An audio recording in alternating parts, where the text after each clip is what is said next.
"I can't marry you. I'm in love with my ex," she cried 2 weeks before the wedding. So I canceled everything, sold the house, and moved states.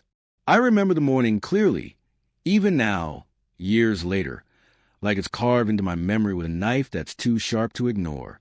The sunlight was spilling through our apartment window, hitting the hardwood floors in golden rectangles, and everything looked deceptively peaceful, like the calm before a storm you didn't know was coming.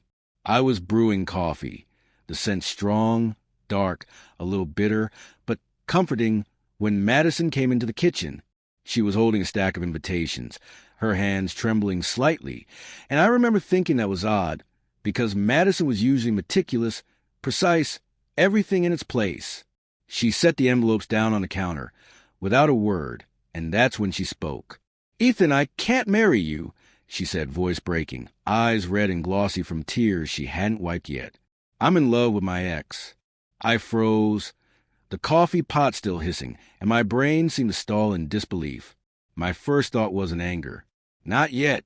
It was a kind of surreal confusion, like someone had asked me to solve a math problem with letters instead of numbers, and none of the rules made sense anymore.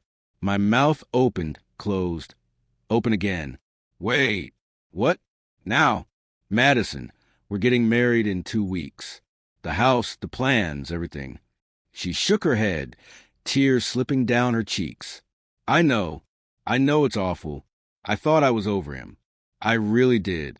But seeing these invitations, planning the dinner, the music, every time I think about us, I think about him. I can't do it."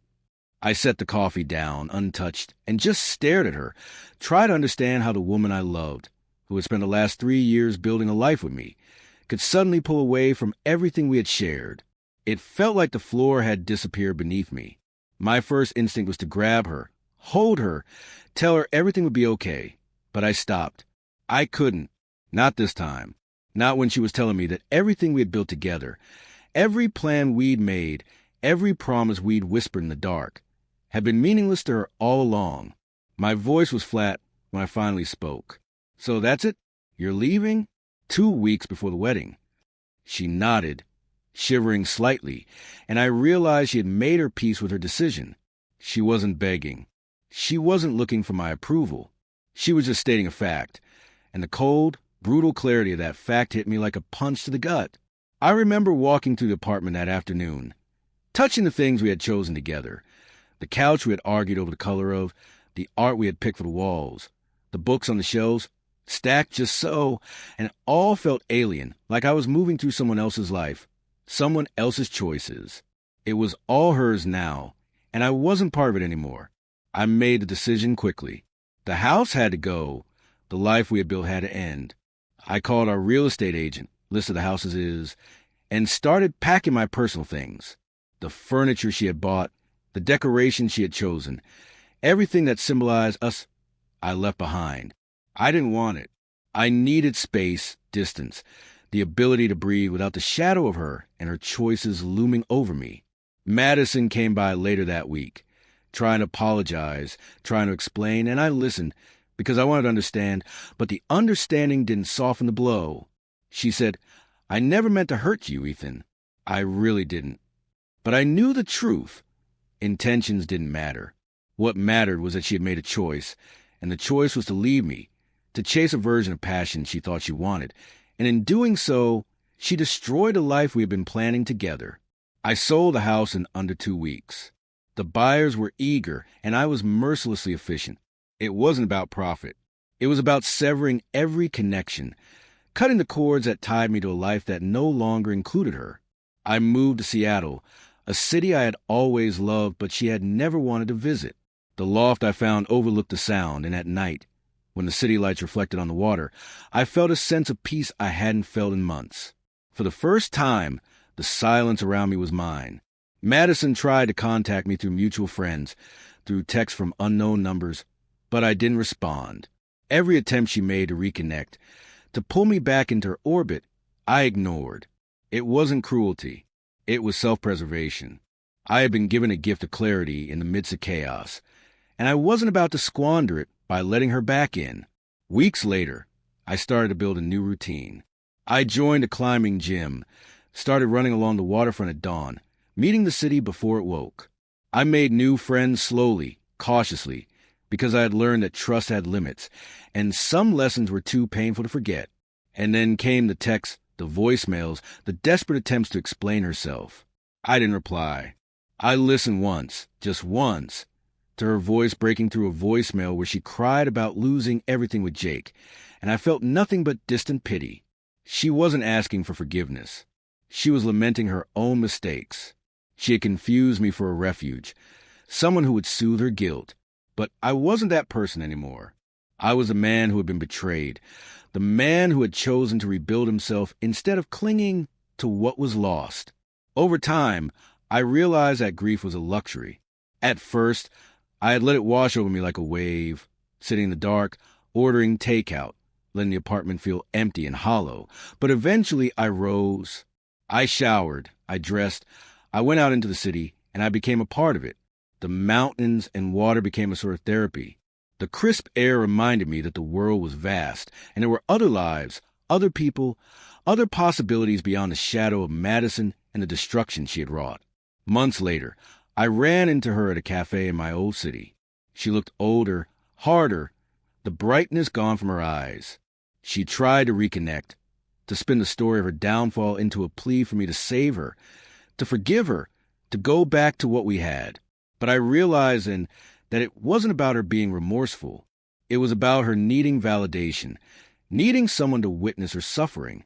I felt none of it. I was calm, collected, at peace. My life was no longer intertwined with hers. I had rebuilt, layer by layer, moment by moment. She was a ghost I didn't believe in anymore. And that, more than anything, felt like freedom. The silence of my new life was complete.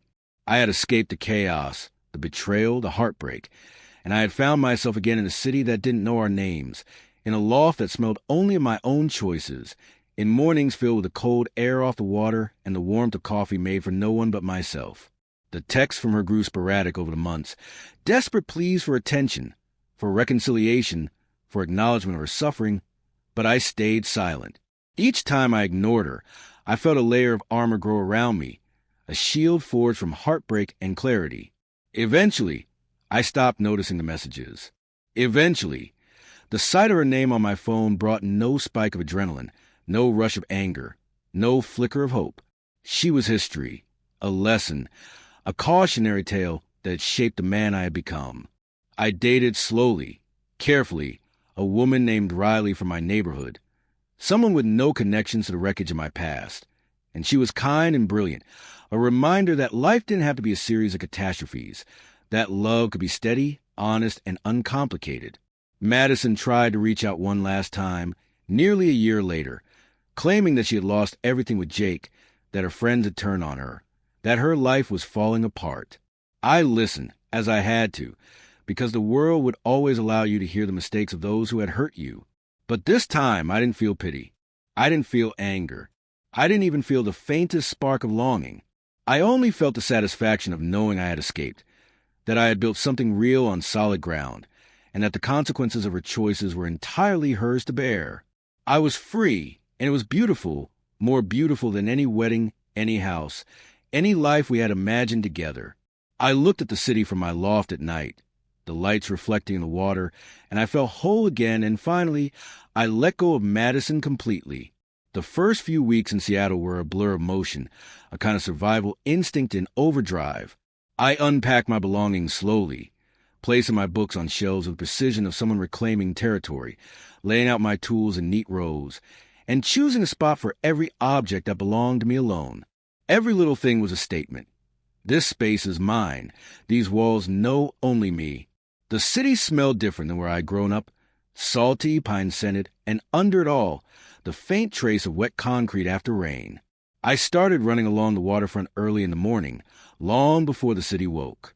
The wind would cut across my face, cold and insistent, and my lungs would burn in that satisfying, sharp way that reminded me I was alive. Every morning, as the sun rose over the mountains, casting its gold across the water, I thought about Madison, not to mourn her, not to regret her, but as a reminder of what I had survived. I kept busy with work, transfer into the new branch, and bury myself in projects. Architecture had always been my anchor, the thing that made sense when the rest of life felt messy, and now it became my therapy. I designed floor plans, oversaw construction projects, and even found myself enjoying client meetings in a way I hadn't before.